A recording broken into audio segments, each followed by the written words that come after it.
This is Hot Mike. Hot Mike. On the networks of WDAY. WDAY. Here's Dom Izzo. It's that time. An author. Offensive production, number 1. Number 2, I forgot. Golfer. It'd be like going on a 3-person best shot, and we were saying, Kolpack, you got to make a 25-footer every time. You wouldn't putt first. I'd have Tim putt first. And one heck of a TV personality. This game is for the Cooper Cup. It's the Forum's Jeff Kolpack. 4! I should have yelled 2. All right, here he is, everybody. His appearances are brought to us by Northwestern Mutual. Jeff Kolpack joins us. What was the under-over on Saturday? How many times did you get asked about the schedule in your 6 hours up at the shack on Saturday? Mine was about 10. Yeah, a little less than that. I got a bigger issue, though, with you. Yeah? Big problem. Oh, boy. Let her rip. So I am now an FBS beat guy. Is that correct? Well, July 1, you become an FBS beat guy. So yeah. starting July 1, Okay. I would think I would go ahead of Herder, the FCS guy, in the pecking order.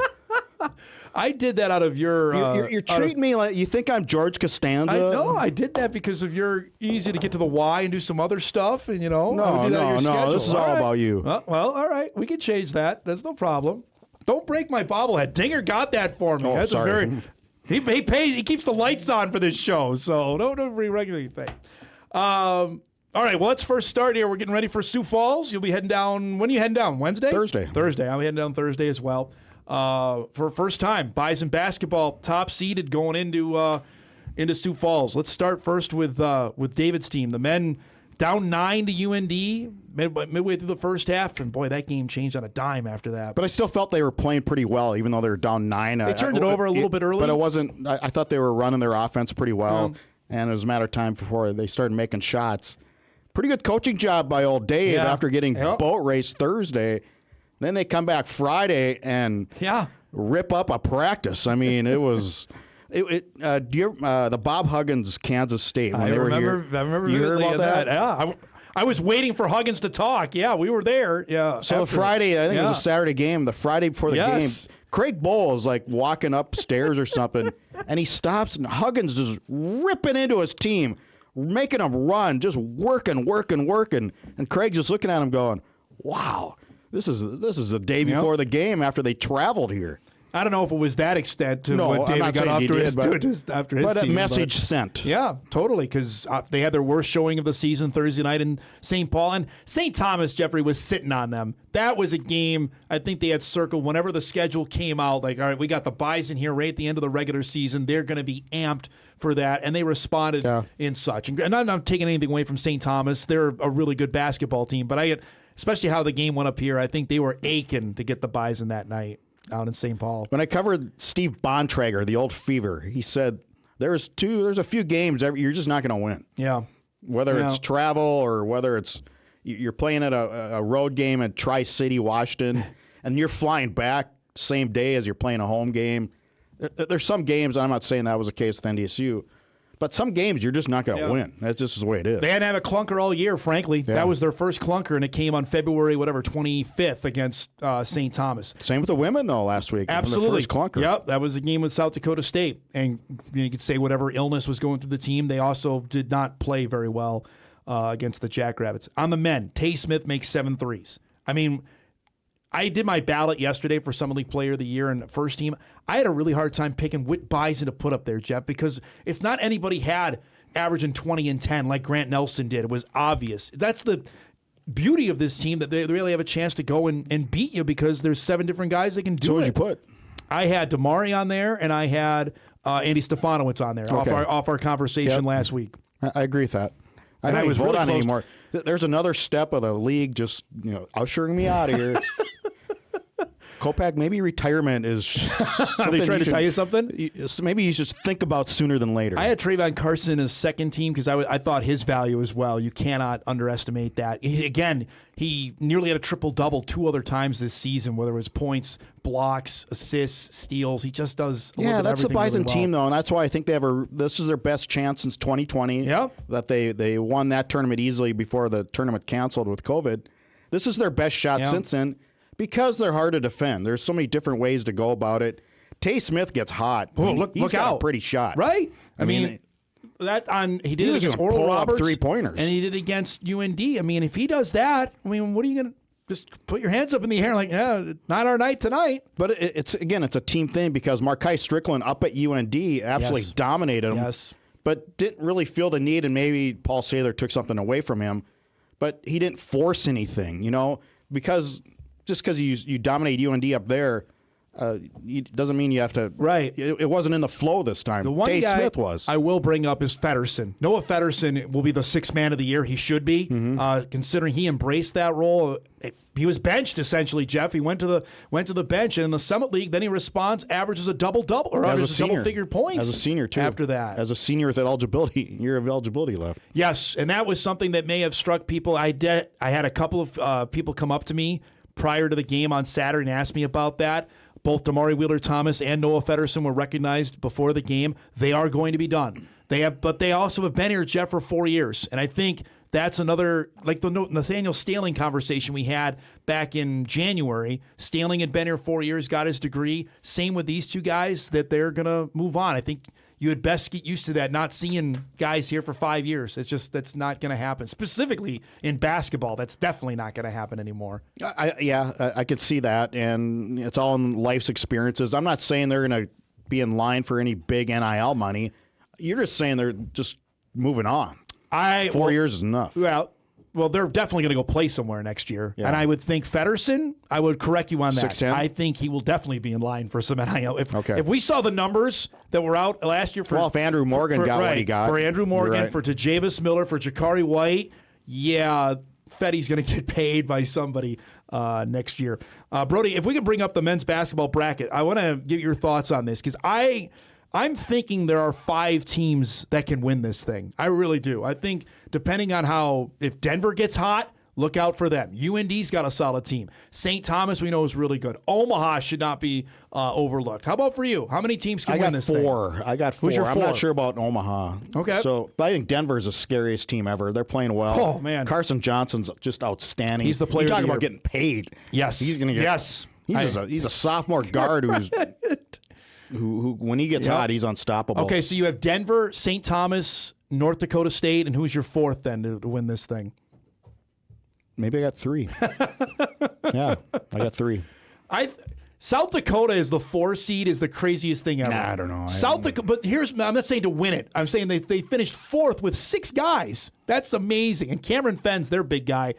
Should not. That game is going to be the early game Friday. Omaha USD. Buckle up. That'll be a dynamite game. USD swept the season series from Omaha. So if you're saying they can't win it, then why do you have them as one that can win it? I don't have USD as one of them. I have the Bison as one of them. I have Denver. I have UND. I have South Dakota, or I have St. Thomas and Omaha. Those are my 5. Okay. Those are the 5, I think. Because Denver with Carson Johnson, Jobay with Omaha can win you a game. St. Thomas's dynamic duo is really, really good. I think UND. I'm not sold on UND. Defense can do it, and I think the Bison have the deepest and the most talented team on my mind.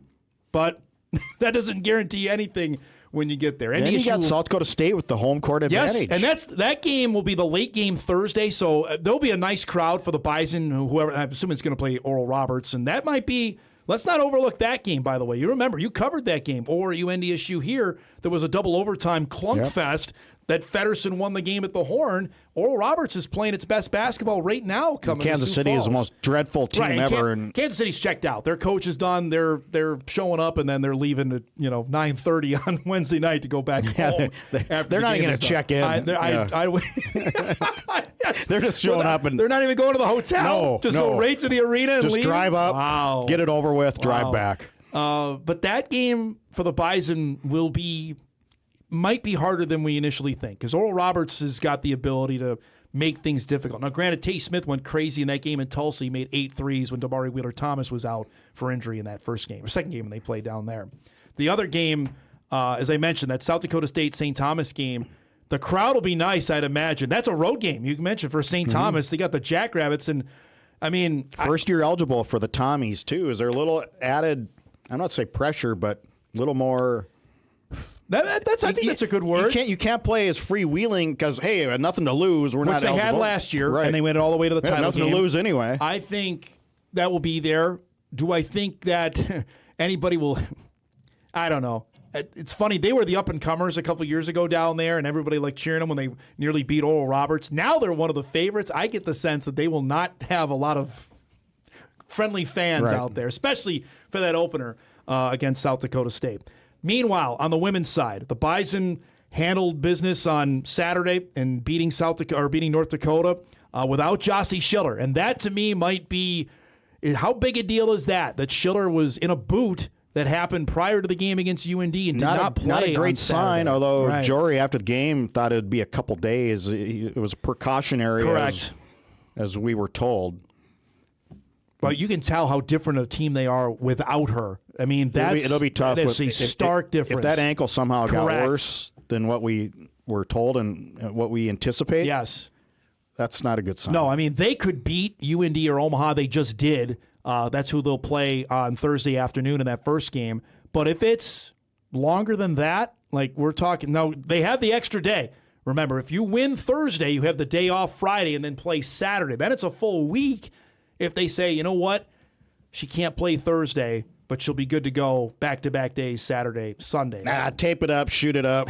I imagine she's going to play. I know how tough Jossie is. It had to have killed her to have not played in the game on Saturday. Is this the Bison Jackrabbit Invitational in your mind to get to Sunday? South Dakota may have something to say in the semis, but I don't think so. I think South Dakota State just torched them last. Yes, correct. So. I think the same thing's going to happen in a pro Jack crowd on Saturday afternoon. I still think NDSU has a pretty decent chance, and the reason I say that is, and you've heard me say this for 55 years, that at some point, and the Bison football team proved it this year, that you don't win every time. Yeah. Illinois State came from nowhere. Yeah. At some point, NDSU or somebody is going to come up and, South Dakota did a couple years ago, but they had the team to do it. The Bison have the team to do it. That's the thing. They do have the team to do it. How much in your mind, though, does what happened up here last week factor into it? Because I think the Jackrabbits are trending upwards. They are ascending right now, and that's recent memory that SDSU put the beat down on the Bison. I go back to the Al McGuire theory of tournament preparation. It's okay to lose if you won 23 in a row, which they did. Yep. Maybe sometimes you need a game to get your team's attention back. That's exactly what Al McGuire said all those years. He goes, I didn't mind losing. Last game of the year, heading to the tournament, I didn't mind losing because you get your team's attention back. There is that thought prevailing, because if the Bison had not lost, they would have taken a 25-game win streak into the Summit League tournament. Sometimes it's good to get rid of that. Hanging over them. Already, though, they're going to have the thought of being the number one seed for the first time. And there's some inherent pressure that comes, frankly, with that, and they have not handled that before. And frankly, I'll say this. They have not played well in Sioux Falls. Outside of 1 year, they made it to the conference final. 2 of the last 3 years, they've been dumped in the first round. Yeah. That you can't escape to either until you start winning games down there, right? I mean, that's where Schiller comes along, because now they actually have all 5 positions that are pretty well working in sync. I agree. I don't think they've ever had 1 through 5. No, I agree with that. I'm interested, though, for your thoughts. I was sitting next to, obviously, with Amy Rulli on the broadcast. You could see her getting emotional about happening Saturday after the game, the net cutting down. This is a program you and I have lambasted for the last 15 years because they've been irrelevant. They have. I would say over the last 3 to 4 years, Jory Collins got things going in a direction where, A, they demanded to be attention, B, to get covered, and now C, here they are with a legit chance to win this thing. Yeah, you got things going. Then they had that lapse on 1 year where I think the team was fractured pretty well with, I don't know, just they weren't all there. Then I'd say the last 4 years, they've been humming. Yep. Once they got Elle Evans to arrive, along with Avery Coonan, back-to-back recruiting classes, they had those 2 players come in. And they started getting good at home. Yes. So that's a good start. That was winning their games, and they only lost 6 games at home over the last 5 years, I want to say, which 4 of them have been the South Dakota State, or 5 in the South Dakota State. That's a big deal. And to see, if we have the video of them cutting the nets down, Jory was pretty pumped about that. They already had everything wrapped up, but he was and how many of those years, there was games we didn't even cover because nobody else cared. There was like 300 people there. Yeah, I mentioned that during the broadcast on Saturday. I mean, there would be times you could shoot a cannon through there. You can literally count by yourself. Yep. 1, 2, 3, 4, 5, 6, the fans. Yeah, and that's obviously not the case. They had 2,900 there. They had a great crowd Wednesday night. I mean, it was 3,700. It was hopping. Yep. They were ready for a party to celebrate, and obviously that didn't happen on. To your guy, Derek. Exactly. It didn't happen because South Dakota State That's the challenge. If it ends up being them, we fully expect it to be, they're going to have to get over that hump as well because the Jackrabbit game is going to be a road game. They did win Falls. in Brookings, though, this year, so there is that. Yep. This is a different pressure, though. It's to go to the NCAA tournament. We were there 2 years ago, and that was against a depleted South Dakota State roster, and the Bison couldn't make a shot in that game. Yeah, and if they do play South Dakota State was real physical with them on Wednesday, and that was a difference. And so now they'll have to adjust the Bison to that physical play. And I think UND's tried to do that early on in the game. I think Jory said try to get us off our spot. And then the Bison just ended up making their shots in the second half. But Schiller changes all that. There's the shot there with Jory Collins, and he was pretty pumped about that. For a guy that came in here knowing the success in the Division II era that this program had, and they just had nothing. They've had none in the Division I era prior to his arrival. That was pretty powerful. Not even close. No, oh man. You and I have talked about that. We got to go to break here, but I think you wrote about this. If you were to map out when they made the transition, which programs would have the easiest or most success transition? And the one we Division thought I, had the hardest time. Right, would be women's basketball Right. would have the chance. And you look at all the teams that have made the NCAA tournament. Who's the last one? The women's basketball team. They're the only one. Wrestling's been there. Softball's been there. Volleyball's been there. Soccer's been there. Baseball has been there. Women's basketball is the only one. And they don't need any reminders about that. They can change that with 3 great days in Sioux Falls coming up this week. Coverage will begin on Thursday. Jeffy will be there. We'll be there. Hot mic on Friday as well. Is Sam Herder going to be there? We can ask. I don't know if Sam would be there. You got to get over that, man. You're a big deal. I'm bitter. You're too worried about your trip to Hawaii. Let's break. You want to talk Combine, your other favorite thing? 434. Let's do it. We'll talk some NFL Combine and the schedule with Kolpack. He may have some answers for us. That's coming up when we come back.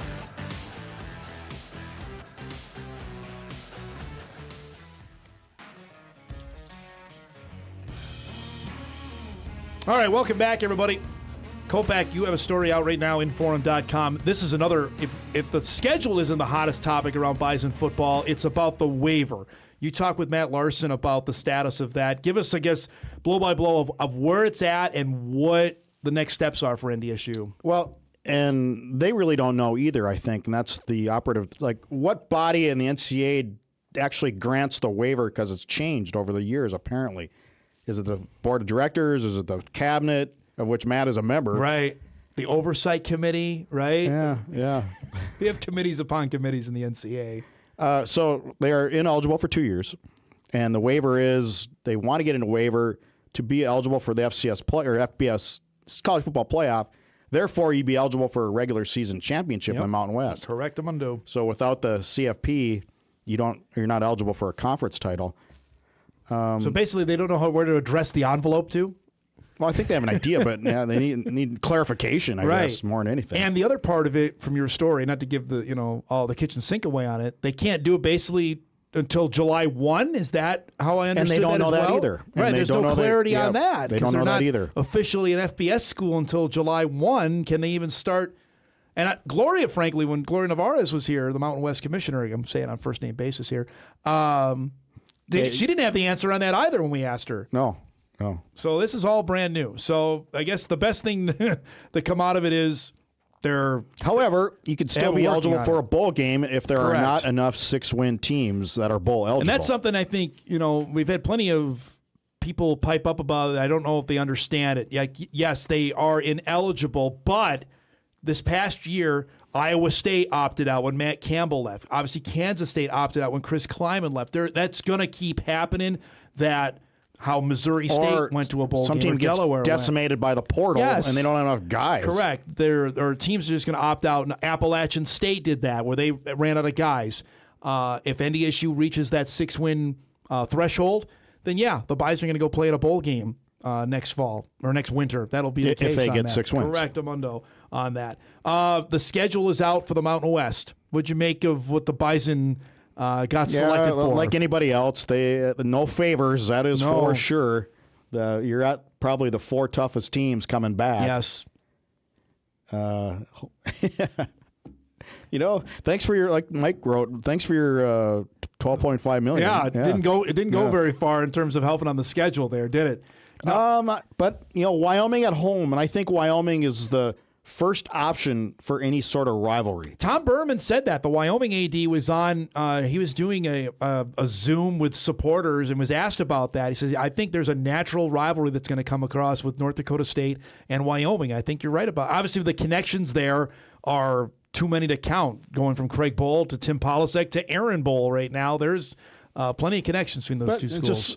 It's a land grant, too. It's a proximity school that, it's not UND or South Dakota State anymore, but it's the next closest, I guess. I think, or Northern Illinois might be closer. Yeah, Northern Illinois is closer than Laramie, but it's interesting that the two newbies got put on the home schedule. Meanwhile, the Bison have to go to Hawaii, go to Colorado Springs, go to Vegas, and go to Albuquerque. That is definitely a going resurrected to be a Albuquerque program, too. They were brutal for so many years. Well, obviously, we don't know the dates yet. That will come about maybe as early as this week. Gotta be this week. Matt Larson said to me that basically NDSU's holding up the release. That's why the dates weren't out yet, just the opponents, because NDSU's trying to firm up its non-conference dates, and then the league will put out the dates for everybody when to play. I've got my little notebook here of who's available and who's not, but if you wanted to go Hawaii on what's your best guess on a day? On October 10th, I'd say no.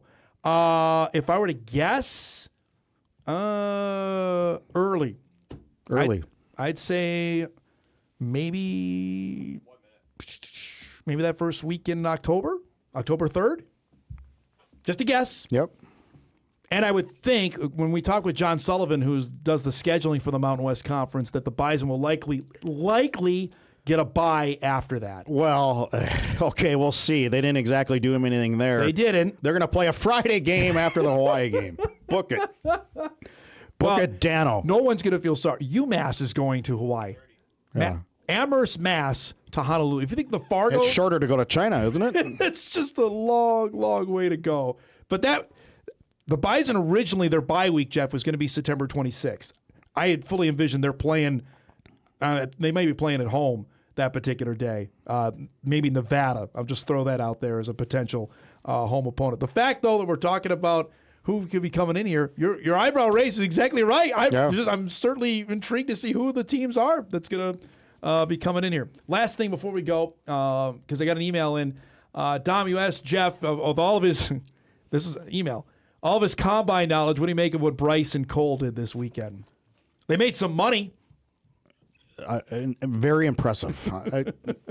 I was told that Cole Payton may threaten that vertical jump record, and he did. Yeah, exactly. Third all time for quarterbacks. I did not expect. I didn't know 4.34. So I asked Makai Collins, was on in between games with us, and I said, "Hey, what do you think?" And he said 4.38 is what he said that Bryce is going to run. Whoa! And I said, "Really?" He goes, "Book it." And in fact, Bryce goes and runs 4.34.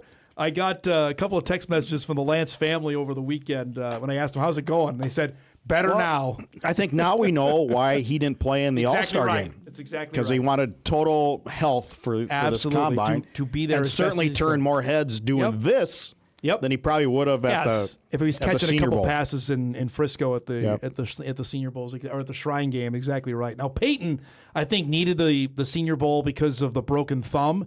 I think more reps for him going out there. We knew he was going to test well. I think seeing him throw the ball was going to be the big thing that what the scouts and GMs wanted to see. Why didn't he throw it the first 3 years at NDSU? That's a good question. There's another question about asking why don't you ask your guy, Randy Hedberg, who absolutely torches us at every given opportunity.